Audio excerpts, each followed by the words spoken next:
I've got to be honest today. I really had no idea what to talk about when starting to write this video. Last time I talked about what content is and what I want my content to be. I think I'm feeling a bit of a disconnect between what content really is conceptually and specifically what that content actually contains, if that makes sense. My goal with this is to provide more value than just like highlights of my stream. Graph coming in with the sub. Thank you, Graph. I truly love your wieners. Torpid 6 love Torpid 6 hot dog. Torpid 6 hot dog. Torpid 6 hot dog. Oops. What I meant to say is, somebody once told me the word was going to roll me, but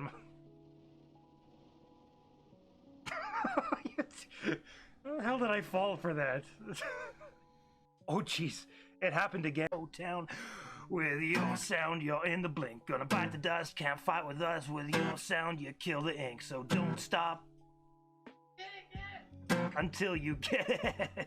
Watch the way I navigate. Okay, so now that that's out of my system, let's get into it. Reviewing my last few videos, I think I've gotten a little off track from what I originally set out to do. Going forward, once a month we will do an update vlog where we will go over the monthly statistics and have a more focused discussion of what my channel has been experiencing. Otherwise, the weekly-ish videos will be more focused on specific topics. Today I'd like to talk about game choice. For the most part, this is one of the more important aspects of streaming. It's far more difficult to attract new viewers, especially early on. What your content is, or your game choice, can have a big impact on that.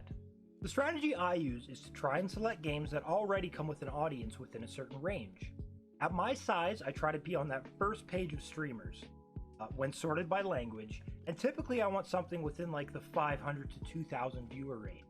Avoiding games that are saturated with too many other streamers or dead with nobody looking at the category. A bad habit of mine that I'm trying to break is picking those dead games. I'll often think, this game is so cool, surely there's other people who are just as interested in it as I am.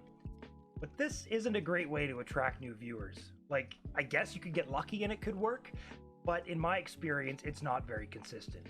Those saturated games also come with a few problems. The first one being that there will be hundreds, if not thousands, of other streamers for you to compete with. The second one being that there'll often be some very large streamers taking up a good percentage of the viewership in the category. More times than not, if someone's coming into a specific game, they're going to pick one of the bigger streamers. Sticking with the game is important too. Jumping from one game to another may suit what you feel like playing that day, but for me, consistently picking a game and sticking with it has had a greater effect in attracting and retaining new viewers. Giving viewers a chance to get to know you, become a member of the community, and continue tuning in when you then switch to a game they may not be as familiar with. There's also something to be said about sticking to games within a certain genre.